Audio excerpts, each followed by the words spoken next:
방송에서 제공하는 투자 정보는 투자 판단에 대한 조언입니다. 방송에서 제공하는 주식의 가치, 가격 상승 및 가격 하락에 대해서는 방송사에서 보장하지 않습니다.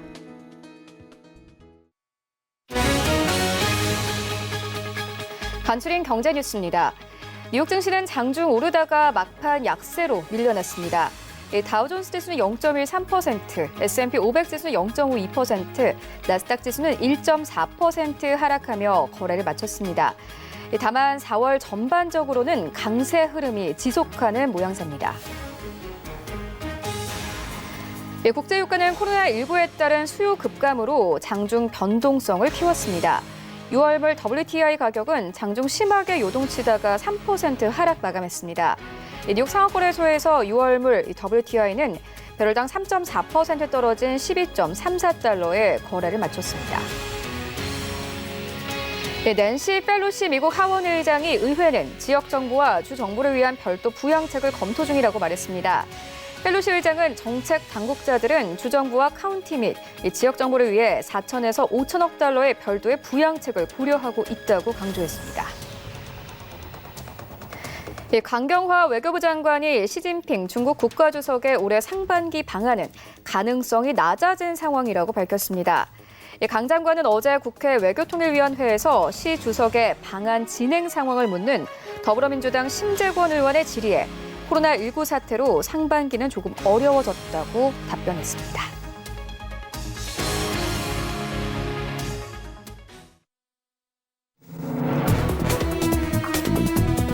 네, 시청자 여러분 안녕하십니까? 출발 증시 와이드 1부 시작합니다. 최은입니다. 네, 어제 우리 증시 양시장 보합권에서 거래를 마쳤습니다. 코스피 시장은 0.5% 상승이 나오면서 1930선 그대로 유지하면서 거래를 마쳤고요. 코스닥 시장은 0.3% 하락하면서 약보합권에 거래 그쳤습니다. 어제 시장 640선에서 시장 종가가 형성되는 분위기였는데요.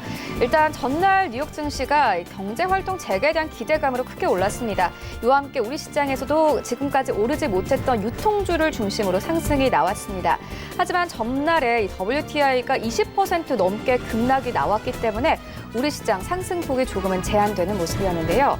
그래도 4월 전반적으로는 이 상승세를 이어오고 있습니다. 뉴욕 증시도 마찬가지입니다. 간밤에는 약보합권의 거래를 마쳤지만 4월 한 달 사이에는 계속해서 상승 흐름을 이어오고 있는데 이런 시장 상황들 오늘 출발 증시 와이드 1부에서 정확하게 알아보도록 하겠습니다.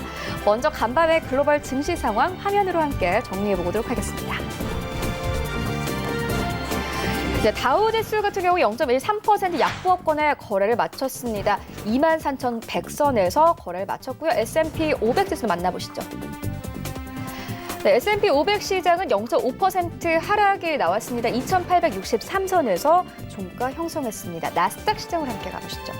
일단 간밤에 뉴욕 증시 같은 경우에는 3대 지수 가운데서도 기술주 중심의 나스닥 시장이 가장 크게 빠졌습니다. 1.4% 이상의 하락이 나왔는데요. 특히나 빵 종목들 중심으로 좀 하락이 나왔습니다. 이 빵들 핵심 기업의 주가는 최근 코로나19 불안 장세에도 상대적으로 좀 강세를 이어왔습니다만 이 코로나19 여파에서 상대적으로 좀 자유로울 것인 기대가 반영된 영향인데 하지만 좀 실적 발표가 다가오면서 정말로 양호한 경영 상황이 유지될 수 있을지에 대한 불안감이 부상하면서 기술주 중심의 나스닥 시장은 1% 넘게 급락이 나왔습니다. 어제 우리 시장은 어땠는지 코스피 시가총액 상위 종목들을 좀 만나보시죠.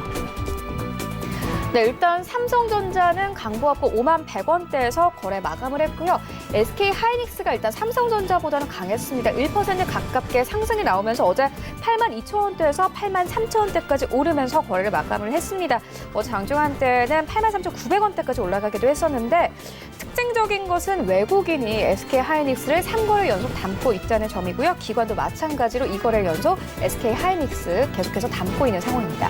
우선주는 1% 가깝게 빠졌고 네이버가 특징적입니다. 어제 다시 한번 강보합권에서 거래를 마쳤는데 이번 주에 신고가가 경신됐습니다. 20만 원 선까지 장중에는 터치가 나오기도 했습니다. 지수 만나보시죠. 네, 양시장 엇갈렸습니다. 코스피 시장은 1930선, 코스닥 시장은 644선에서 종가 형성이 됐습니다. 코인들의 흐름도 만나보시죠. 일단 이 코인 같은 경우에는 별 큰 움직임은 없는 상황인데 비트코인은 강보합권, 이더리움도 강보합권에서 거래를 마쳤습니다. 셀피오 골든 토큰만이 2% 급락으로 거래가 되고 있는 상황입니다. 이외의 코인들도 만나보시죠. 네, 비트지의 경우에는 1% 가깝게 하락이 나오고 있고 아이온체인은 1.7% 상승, 그리고 비트코인 캐시는 0.3% 강보합권에서 거래가 되고 있습니다. 이외의 코인들도 만나보시죠. 네, 리플이 2% 넘게 상승하면서 좀 강세에 뛰고 있는 상황입니다. 라이트코인 0.87% 상승 나오고 있고 이오스도 마찬가지로 0.8%의 상승, 모네로는 강보합권에서 현재 거래가 되고 있습니다.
네, 시장의 중심이 되는 이슈를 꼼꼼하게 체크합니다. 신승용의 시그널 나올 시간인데요.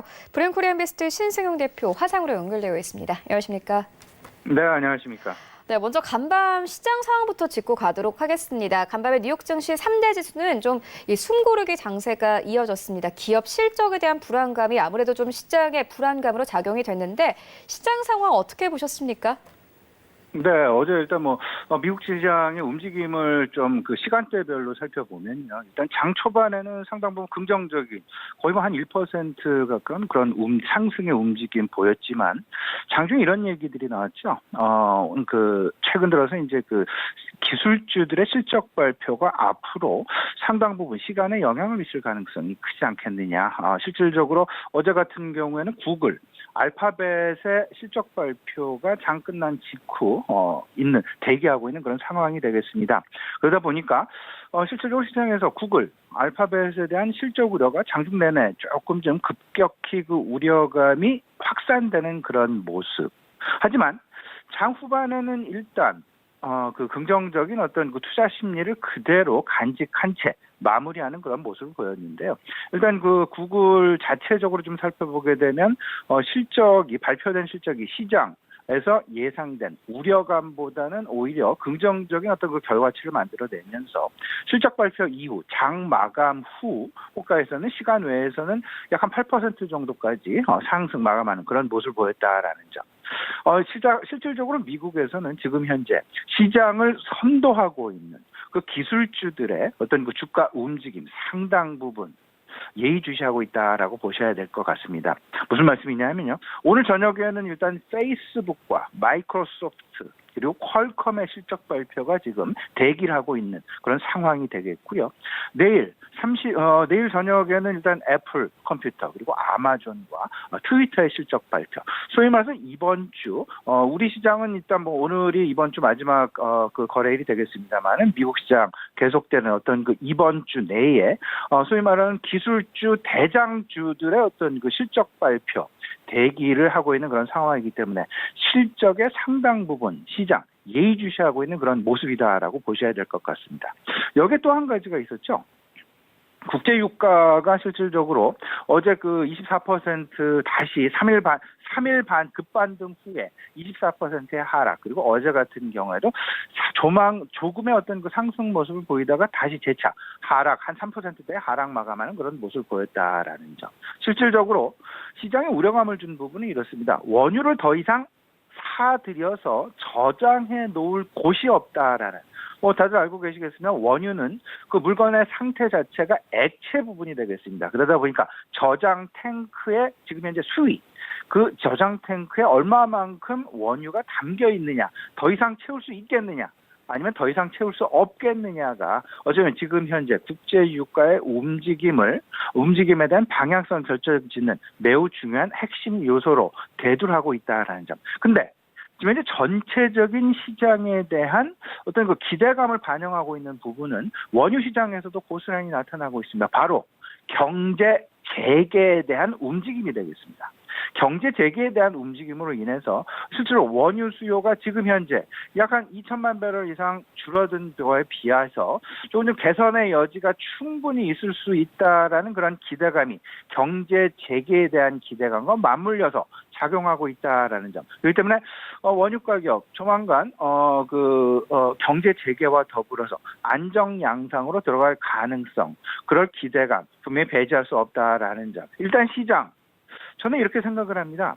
전체적으로 불안의 양상보다는 긍정적인 마음으로 지금 현재의 상황을 계속해서 그때그때 상황에 맞춰서 포트폴리오를 구성해 나가는, 그리고 대응 전략을 꾸려 나가는 그런 어떤 그 단기 매매 전략이 오히려 바람직하지 않겠느냐 말씀드리고요. 장기적으로는 이렇습니다. 생활 환경의 변화 쪽에 꼭 발맞춰서, 그리고 앞으로 그 경제 재개에 대한 어떤 그런 움직임, 그런 기대감, 그리고 이런 부분에 있어서의 어떤 그 업종별 차별화 가능성, 단계별 차별화, 이런 부분에 대해서 우리가 꼭 좀 염두에 두고 투자 전략을 세울 때 가장 중심점에 두어야 되겠다라는 부분 분명하게 말씀을 좀 드립니다. 네, 알겠습니다. 현재 그리고 시장 자체는 경제활동 재개 기대감으로 또 크게 오른 부분도 있거든요. 이 부분은 어떻게 보십니까? 예, 경제 재개에 대한 움직임, 사실은 지금 현재 시장을 끌고 나가고 있는 가장 중요한 핵심 원동력이다라고 보셔야 될 것 같습니다. 제가 지난 월요일에도 스튜디오에 출연을 해서 이런 말씀을 드렸죠. 이번 주에 우리가 가장 잘 살펴봐야 될 부분은 경제 재개가 얼마만큼 속도를 내고 있고, 경제 재개에 대한 어떤 그 실질적인 행동, 그 여부가 각종 업종별로 어떻게 영향을 미치게 될 것이냐. 이로 인해서 일단 업종별로 순서, 모멘텀을 받는 그 순서가 분명히 정해지게 될 것이다라는 부분 말씀을 좀 드린 바가 있었습니다. 좀 찬찬히 좀 살펴보죠. 미국 연방정부가 일단 3단계 경제 재개 가이드라인을 발표했습니다. 이미 2주 전에 발표를 했습니다.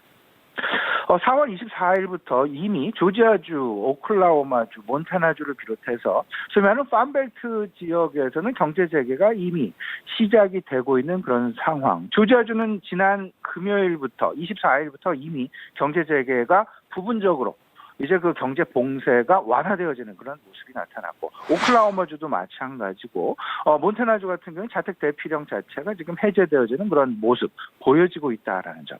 이런 부분들이 이제 미국 내 전역, 물론 지역별로 그 코로나19의 어떤 그 질병 자체의 확산, 둔화, 그 상태에 따라서 그 상황들이 좀 달라질 수는 있겠습니다만은 남부 지역에 있는 주들을 중심으로 해서 특히나 뭐 텍사스주나 오하이오주나 특히 우리 관심을 가지고 있는 뉴욕주도 마찬가지가 되겠습니다. 경제 재가동에 있어서 특히나 이제 5월부터는 조금은 더 속도를 내지 않을까라는 부분 분명하게 시장 내에 어떤 그 방향성을 제시하고 있다라는 점. 일단 소매점하고 쇼핑몰. 내달 1일부터 내일 모레죠. 그 식당과 영화관도 부분적으로 이제 그 개최를 하는 거 다시금 이제 그 영업을 재개한다라는 부분들. 오하이오주도 제조, 유통, 건설, 사무직에 대한 업무 개시 4일부터 시작을 하겠다라는 부분. 특히나 우리가 관심을 가지고 있는, 그리고 가장 많은 확진자 수와 사망자 수를 만들어냈었던 뉴욕주 같은 경우 지금 이제 상당히 뉴욕주의 어떤 그 방향성에 의해서 시장 영향을 받을 가능성이 상당히 큽니다. 자택 대피령의 만료일이 5월 15일이 되겠습니다. 이에 대해서 주지사는 이런 얘기를 했죠. 지역별로 어떤 그 상황에 따른 종료, 연장, 그 상황에 맞춰서 진행을 하겠다라는 점. 근데 분명한 것은 뉴욕주 주지사도 이런 얘기를 했습니다. 업종별로 경제 활동에 대한 경제 정상화, 짧은 기간 안에 이루어지기를 희망 내지는 기대하고 있다라는 부분. 여기에 조금 좀 업종별로 살펴보게 되면요. 자동차 업종의 어떤 상당히 상징적인 부분이죠. 빅3, 5월 18일 이제 3주 앞으로 다가온 그런 상황인데요. 부분적으로 가동을 시작을 하겠다라는 발표, 이미 노사 부분과 노사 간의 합의를 이루어내고 발표한 그런 상황. 여기에는 실질적으로 그 연쇄적인 어떤 그 긍정적인 효과들이 분명히 있습니다. 자동차 빅3의 그 업무 개시는 결국은 자동차 부품사들의 공장 재가동과 바로 직결된다라는 부분. 그러면 글로벌 밸류 체인과 관련한 GVC라고 흔히들 얘기를 하고 있죠. 글로벌 밸류 체인과 관련한 부품사들에 대한 그런 관심 이제 서서히 분명히 가질 때가 되었다라는 점. 자동차 업종에 대한 그 자동차 제조 그 업에 대한 긍정적인 기대감도 있지만 우리가 관심을 더 집중해야 될 부분은 오히려 자동차 부품사일 것이다라는 점. 이로 인해서 실질적으로 뭐 전기 자동차에 대한 관심도 상당 부분 늘어나고 있고 2차 전지주에 대한 관심도 상당 부분 폭증하고 있는 것이 사실이 되겠습니다. 자동차 공장의 재가동은 결국은 자동차 부품사, 특히나 요즘 관심을 가지고 있는 전기 자동차 같은 경우에는 전기 자동차의 핵심 부분은 두 가지로 요약이 됩니다. 첫 번째가 구동 장치고요. 두 번째가 연료 장치, 소위 말하는 배터리가 되겠습니다. 그러다 보니까 구동 장치를 만들고 있는 핵심 제조사, 그리고 특히나 우리나라와 연관이 상당 부분 큰 2차 전지 관련사들에 대한 관심, 그 언제도 필요한 그런 상황이 5월 18일 기점으로 해서 조금씩 우리 눈앞에 다가오고 있다라는 부분 분명히 인식을 해야 될 것 같습니다. 근데 미국에 있는 일본 자동차 제조사는 조금 더 앞당긴 상황에서 공장 재가동에 박차를 가하고 있습니다. 토요타 같은 경우 5월 4일을 지금 현재 타겟으로 잡고 있고요. 혼다 모터스 같은 경우에는 혼다 자동차 같은 경우는 5월 11일을 타겟으로 잡고 있다. 그렇다면 투자 전략, 투자 심리의 전개, 그리고 단계별로 어떤 업종군에 먼저 시장에서 관심이 갈 것인가라는 부분 분명히 우리가 생각해 볼 수 있을 것 같은데 지금 현재의 상황 일단 아직까지는 선별 단계임에는 분명합니다. 선별적으로 코로나19가 조금씩 완화되어져 가는 조금씩 확진자 수가 이제 정점을 막 통과하고 있는 그런 상황. 그러다 보니까 시장 내 매수에 대한 조금씩의 입질이 지금 가고 있는 그런 상황이 되겠습니다. 이 상황에서는 IT와 클라우드 서버, 그리고 통신 기반의 5G, 그리고 소위 말하는 언택 관련의 어떤 그 대장이라고 할 수 있는 엔터테인먼트 중에서도 게임주와 어떤 그 인터넷 교육, 뭐 이런 어떤 그런 주식들에 대한 관심 분명히 필요한 국면 말씀을 드려보고요. 이제 진정 단계, 소위 말하는 경제 재개와 바로 직결되어지는 이런 단계에서는요, IT와 여기에 더 나아가서 자동차, 이제 공장 재가동이 시작이 되죠. 그리고 이제 가전에 대한 관심도 늘어나게 될 것이고, 각종 레스토랑이나 각종 이제 식음료에 대한 관심도 분명히 급격하게 상승할 그럴 가능성도 있을 수 있다라는 점. 그렇게 되면서 점진적으로 다시금 어떤 고용에 대한 어떤 회복이 이루어지게 되고 이렇게 되면서 전반적인 소비가 다시금 살아나게 되는 그런 국면 조만간 닥쳐올 텐데 이 순서에서는 분명히 소재주로까지의 연동 가능성 높을 수 있다라는 점. 다만 치료제 개발과 가장 밀접하게 연결이 되어 있는 완전 종식 이후의 단계. 지금 현재 항공주에 대한 관심이 최근 나타나고 있는 건 사실인데요. 이 부분은 각국 정부들의 항공업 살리기를 위한 긴급 수혈, 유동성 공급 부분이 어떤 맥을 핵심으로 작용하고 있는데요. 사실은 그 부분은 어찌 보면 일시적인 반등에 머물 가능성이 높겠다. 오히려 시장에서 관심을 가지고 있는 항공이나 여행이나 면세점 업종에 대한 관심은 어찌 보면 치료제 개발과 바로 직결되어지는 종식 이후의 단계 쪽에 조금 더 무게가 실리고 있다라는 부분을 생각을 해 두셔야 될 것 같습니다. 전체적으로 정리를 해보면요. 경제 재가동 결국은 국민들의 소비 성향과 밀접하게 연관이 되어 있다라는 점. 1차 단계, 지금 현재 선별 단계에서의 운둔 수요. 지금 그 재택근무나 그 사회적인 거리두기 이런 부분들로 인해서 집에서 밖으로 나가지 못하는 그런 상황 속에서는 인터넷, 전자상거래 관련주들에 대한 관심, 은둔 수요가, 은둔 소비가 지금 현재 나타나고 있고, 두 번째, 이제 진정 단계에 들어가고 완화 단계에 분명히 진입을 하게 되면 시장 폭발 수요가 바로 나타나게 됩니다. 미국 시장에서 어제 그런 뉴스 저도 접했었는데요. 일단 맥도날드나 KFC나 버거킹이 영업을 개시하자마자 새벽부터 줄을 서서 그 맥도날드를 사 먹기 위해서 줄을 서서 대기하고 있다라는 그런 웃지 못할 그런 소비의 어떤 그 형태 지금 나타나고 있다라는 부분, 이런 부분을 바로 일컬어서 시장에서는 폭발 수요, 잠재되어 있었던, 억눌려 있었던 이연 수요가 한순간에 폭발되어진다라는 그런 의미로 우리 시청을 이해를 해주시면 될 것 같고요. 그렇게 되면서 점진적인 이제 안정화에 확실히 들어가게 되면 실질적인 이제 행동에 나서는 소위 말하는 오프라인에 대한 관심이 다시금 늘어날 수밖에 없는 그런 상황으로 뒤바뀌게 될 것이다라는 점. 따라서 지금 현재 결론적으로는 시장의 어떤 그 관심은 경제 재개의 다음 단계는 경제 정상화의 어떤 그 업종별 속도에 대해서 분명히 관심을 가질 가능성이 있다. 지금 현재의 단계 우리가 관심을 가져야 될 부분은요. IT, 클라우드 서버, 5G 그리고 자동차 업종 그리고 식음료주에 대한 관심이 필요한 그런 상황이 될 것이다라는 부분 정리가 가능할 것 같습니다. 네, 알겠습니다. 그리고 현재 4월 FOMC가 진행 중입니다. 이번에 연준에 대한 역할에 대한 기대가 굉장히 큰 상황인데 관전 포인트 어떤 것들이 있을까요? 예, 이번에 이제 그러니까 어제 저녁부터 이제 FOMC가 시작이 됐죠.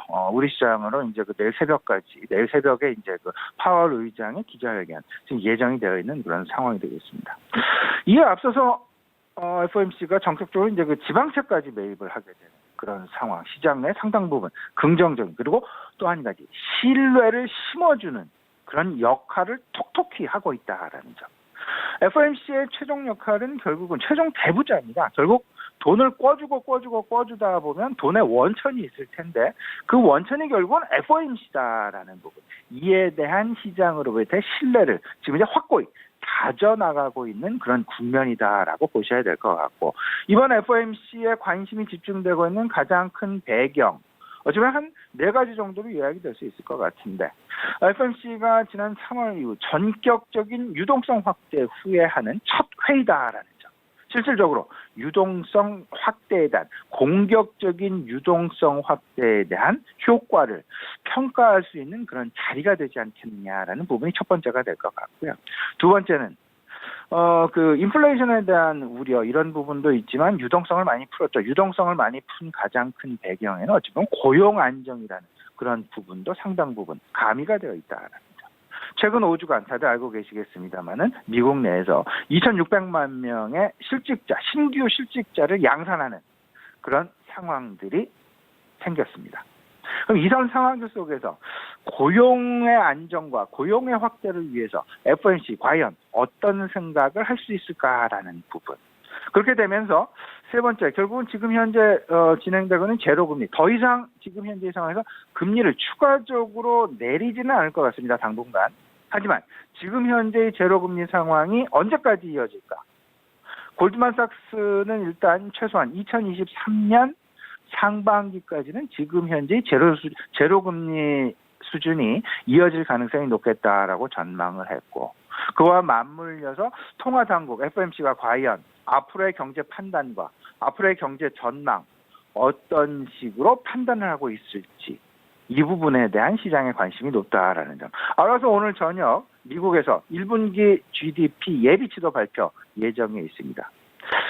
일주일 전에 시장의 전망치는 마이너스 3.6%였습니다. 근데 조금 더 악화되어지는 그런 모습이었습니다. 마이너스 3.9%의 성장이 지금 현재 시장 내 컨센서스다라는 점 마음에 염두에 두시고요. 오늘 저녁, 그러니까 내일 새벽에 발표되는 미국 1분기 GDP 예비치에 대한 발표 관심을 가져야 되겠다라는 점. 하지만 전체적인 그림에서는 유동성이 지속된다라는 확신, 신뢰 충분히 가지고 있다. 그렇다면 시장 하방 경직선은 분명히 지켜질 수 있지 않겠느냐. 여기에 더해져서 경제 재개에 대한 기대감이 여전히 시장 내 긍정적인 투자 심리의 핵심 요인으로 작용하게 될 것이다라는 부분 생각을 해주셨으면 좋겠습니다. 마지막으로 간단히 투자 전략 좀 살펴보게 되면요. 차별화 전략을 분명히 생각을 하셔야 될 것 같습니다. 긍정적인 투자 심리는 분명히 지속되고 하방 경직성은 FOMC에 대한 신뢰가 계속해서 이루어지기 때문에 지속될 수밖에 없다. 그렇다면 긍정적인 투자 심리 속에서 차별화, 속도에 대한 관심이 분명히 나타나게 될 텐데 그 핵심은 결국은 경제 재가동에 대한 가속화 그리고 유동성에 대한 훈풍. 근데 지금 이제 기업 실적 시즌이 진행이 되고 있습니다. 특히나 어제도 마찬가지고요. 오늘 저녁도 마찬가지, 모레 저녁도 마찬가지가 될 텐데 소위 말하는 나스닥에 상장이 되어 있는 기술주, 시장 대장주들, 기술주 대장주들의 어떤 그 실적 발표가 속속 진행이 될 예정에 있다라는 점. 그렇기 때문에 일정 부분 이미 주가에 선반영돼 있다라고 평가를 하더라도 일단 일시적으로 조금의 어떤 그 변동성은 나타날 수 있다라는 점. 근데 그 실적 발표가 발표되어지는 실적이 시장의 전망치를 상회하고 시장의 기대치에 부합하는 그런 결과가 나온다라면 시장은 상당 부분 안도 랠리를 조금은 더 지속할 가능성이 높겠다라는 쪽에 무게중심을 두면 좋지 않을까 말씀을 좀 드려봅니다. 다만 장기화 가능성은 분명히 있죠. 코로나19에 대한 장기화 가능성. 그렇다면 당연히 우리는 실적에 관심을 가져야 될 것 같고 그 실적은 안정적인 실적이 기반이 되어야 할 것이다라는 점.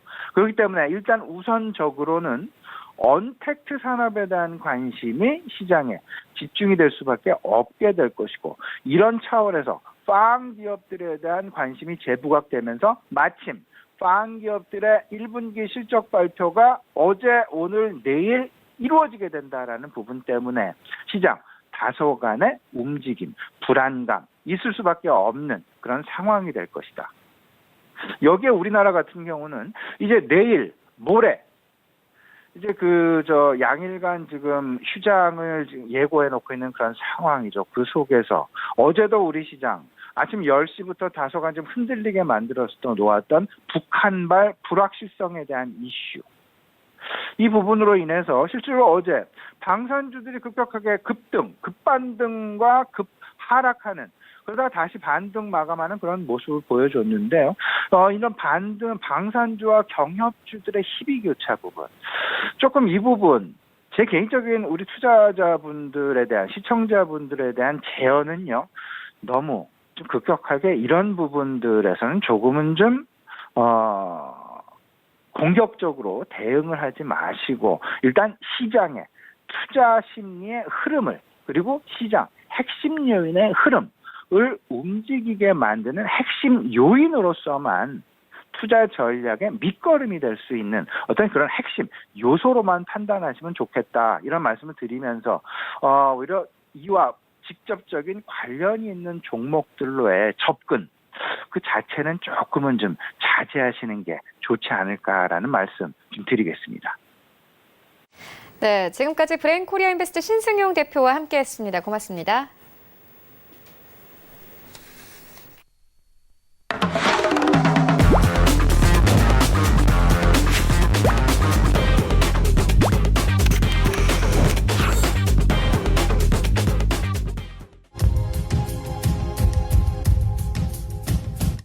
네, 이번에는 국내 시장 쟁점 함께 분석해 보도록 하겠습니다. 라이브 이슈 타임인데요. KTB 투자증권 이서훈 과장 전화 연결되어 있습니다. 안녕하십니까?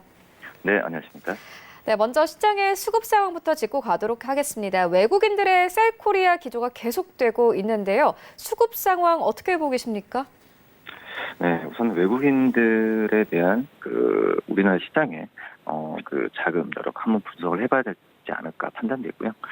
지금 현재 국내 주식 규모가 한 3년 7개월 만에 최저치로 떨어졌습니다. 다만 이제 코로나19 사태가 어떤 소강 사태로 접어들면서 외국인의 어떤 매도 강도는 좀 약해지는 부분은 있다라고 볼 수 있겠고요. 우선 외국인의 국내 상장 주식과 ETF 또 이제 상장시도 증권이죠. 이템 같은 이템 보유 규모는 468조 7,390억으로 지금 집계됐는데 2016년이죠. 2016년 8월 말에 467조 6,010억 이외에 가장 낮은 수준입니다. 작년 말에 593조 원이었던 이 외국인 주식 보유액은 올 1월에 582조 그리고 2월 달에 545조 원으로 감소했고요.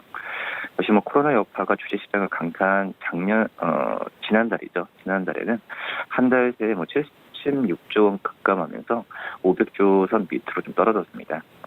이 코스피 시장에서는 74조, 코스닥 시장에서는 1조 8천억 줄었다라고 볼 수 있겠고요. ETF 같은 기타 주식 보유액은 약 700억 정도 감소했습니다. 이 코로나19 사태 영향으로 외국인이 국내 주식을 대거 팔아치운 부분이 분명히 있다라고 볼 수 있겠고, 여기에 주가까지 급락하면서 보유 중인 이제 주식까지도 이제 하락한 영향이라고 볼 수 있겠고요. 이 외국인이 국내에서 가장 많은 주식 보유액을 기록한 것은 2018년 1월인데 보유 금액은 658조 7,920억 원에 달했습니다. 2017년 10월부터 이 바이오 랠리가 펼쳐지면서 이 코스닥 시장에서 바이오 주가가 급등했던 영향이 컸다라고 볼 수 있겠고요. 2018년 1월 말에 외국인의 코스닥 주식 보유액은 44조 2,820억까지 증가하면서 사상 최고치를 기록했습니다. 우선 이 외국인의 매도 행진은 이번 달 들어선 다소 소강 상태인데요. 3월 둘째 주에 외국인은 유가증권 시장에서 한 주 동안 5조 원 넘게 순매도를 했고요. 하지만 규모는 한 달 새에 7천억대로 좀 줄었습니다. 지난 27일에는 외국인 투자자들이 엿새 만에 순매수로 방향을 좀 전환하는 부분도 있었다라고 볼 수 있겠고, 외국인은 앞서서 유가증권 시장에서 30거래 연속 패자 행진을 계속 보였던 상황이라고 좀 볼 수 있겠는데, 지금 규모 같은 경우에도 한 달 새 7천억대로 줄었습니다. 지난 27일에는 외국인 투자자들이 엿새 만에 말씀드렸듯이 순매수로 방향을 좀 전환을 했는데, 우선 20일부터 24일까지 5거래는 다시 순매도를 했습니다. 이 외국인의 매수세는 대형 금융주에 좀 몰렸는데요. 외국인이 27일 가장 많이 순매수한 종목은 KB금융으로 순매수 금액은 381억 원에 달했습니다.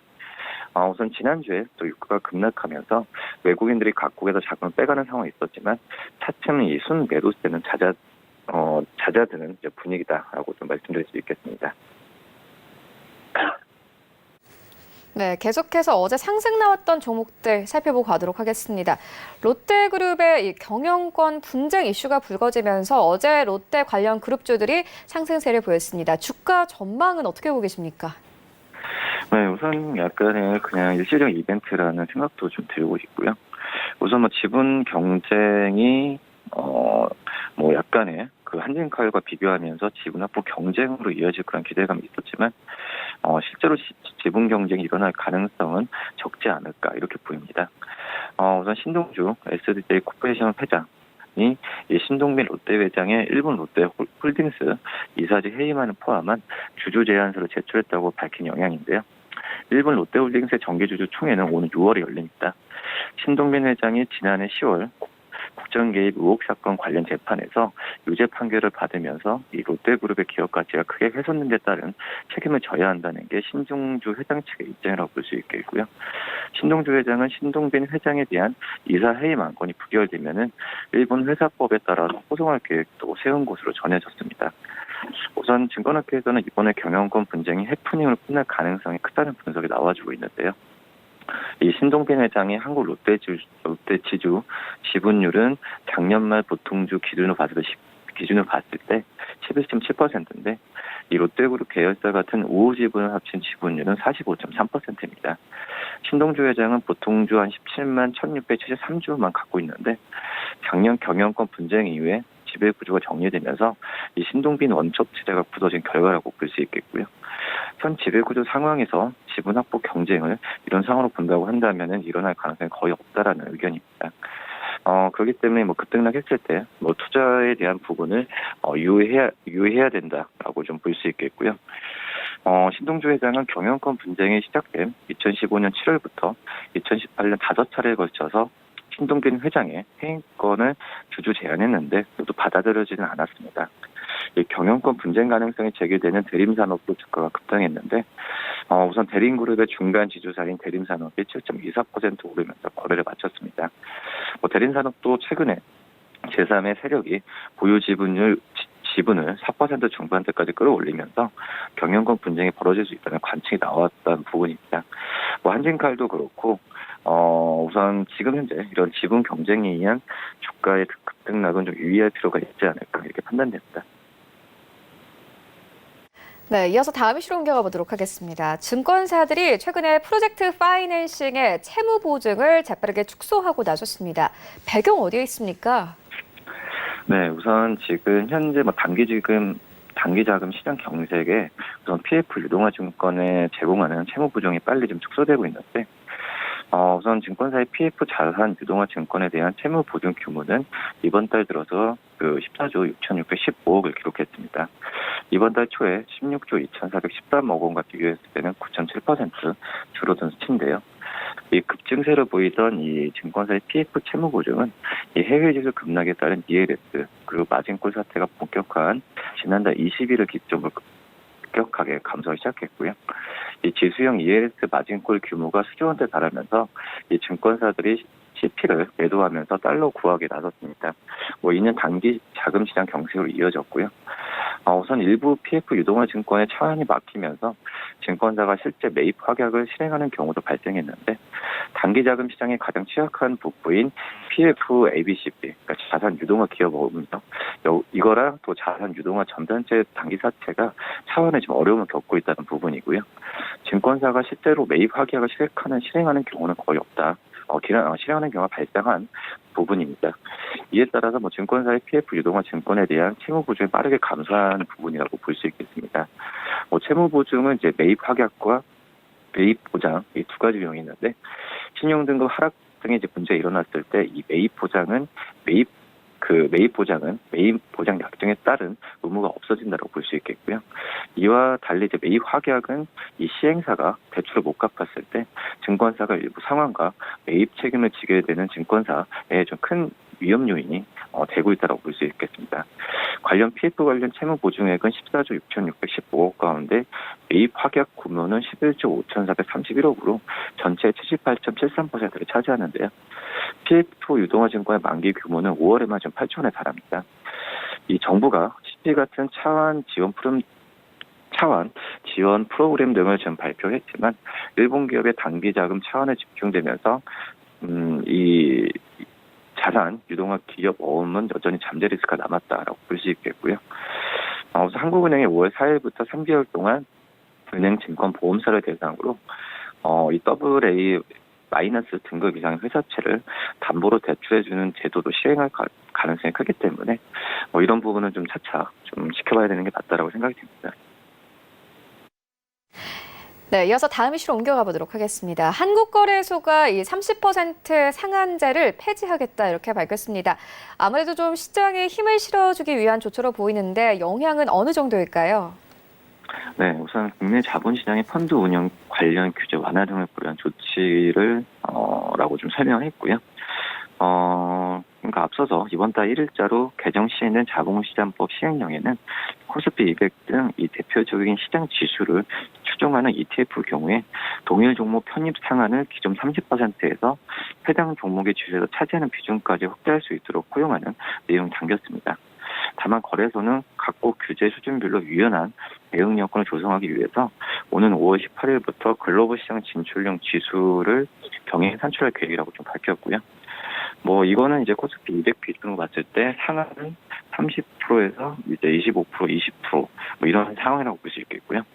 이 시총 비중 상한제는 시장에 특정 종목으로 과도하게 쏠린 현상을 완화하기 위해서 작년 6월에 도입됐는데, 하지만 시총 비중이 30%를 넘어갈 가능성이 있는 종목은 사실상 우리나라 증시의 대장주인 삼성전자 뿐이기 때문에 시장의 관심은 삼성전자에 대한 어떤 캐파 적용 요구에 쏠렸습니다.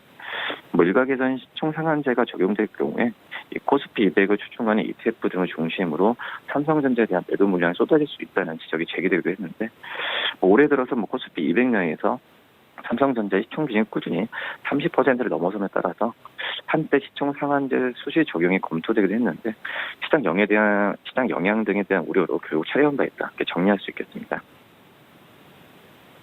네, 알겠습니다. 지금까지 KTB 투자증권 이성훈 과장과 함께했습니다. 고맙습니다. 네, 감사합니다. 네, 1부는 여기서 모두 마치도록 하겠고요. 잠시 2부에서는 전문가들과 함께하는 조모 라이브쇼 라이브 매매타임이 이어집니다. 여기에 더해서 오늘 장에서 이슈몰이라고 있는 특징주까지 꼼꼼하게 살펴봐 드리겠습니다. 채널 고정해 주시고요. 저희는 잠시 후 2부로 다시 찾아오도록 하겠습니다.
안녕하세요. K웨더 라이프스타일 예보 고강용입니다.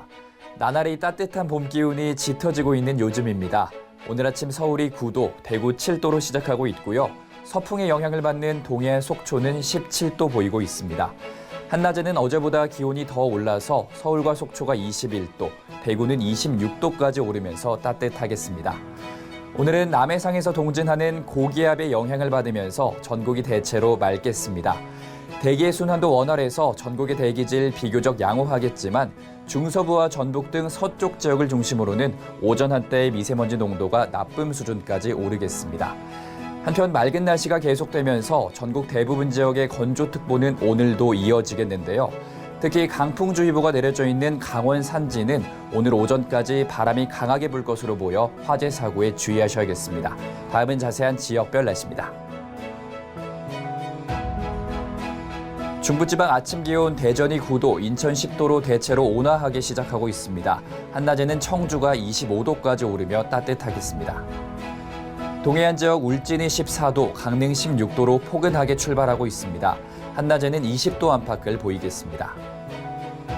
남부지방 아침 기온 전주 7도, 부산은 11도 보이고 있고요. 한낮 기온 부산 21도, 광주는 24도까지 오르며 포근하겠습니다. 오늘은 전해상이 맑겠고 물결도 대체로 잔잔하게 일겠습니다. 기온은 계속해 오름세를 보이겠고요. 근로자의 날인 모레와 주말은 다소 흐릴 전망입니다. 날씨였습니다.